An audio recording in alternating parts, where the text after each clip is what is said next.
This uncle is exceptional. He eagerly took on work that most avoid. The table he built is both functional and uniquely designed.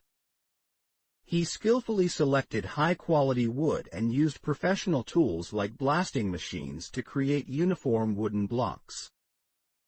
The wooden blocks were precisely cut and joined to create uniform hexagons, which the uncle used to make the tabletop. He used a nail gun to splice them in an orderly manner and fixed each hexagon in a predetermined position to ensure that they were closely connected to form a solid, and the next step is to make the frame and legs of the table. To ensure structural stability and coordination, the uncle demonstrated his professional skills and aesthetic vision by carefully selecting wood that matches the desktop for the outer frame.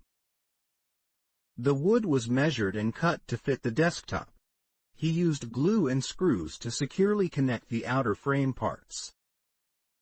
Next, the uncle began crafting the table legs to match the desktop, showcasing a creative design.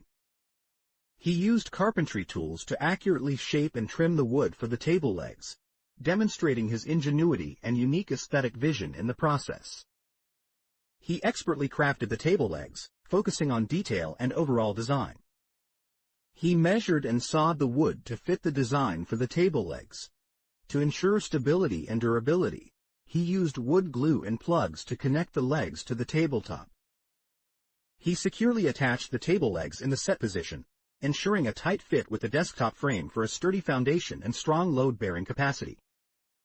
The desktop was still hollow. To use it, the uncle selected suitable wood and precisely shaped it into small blocks that matched the tabletop's size. He carefully installed these hexagonal wooden blocks to ensure that they fit perfectly with the hexagonal hollow positions of the desktop. He used a rubber hammer to tap it lightly to make it tightly integrated with the desktop surface.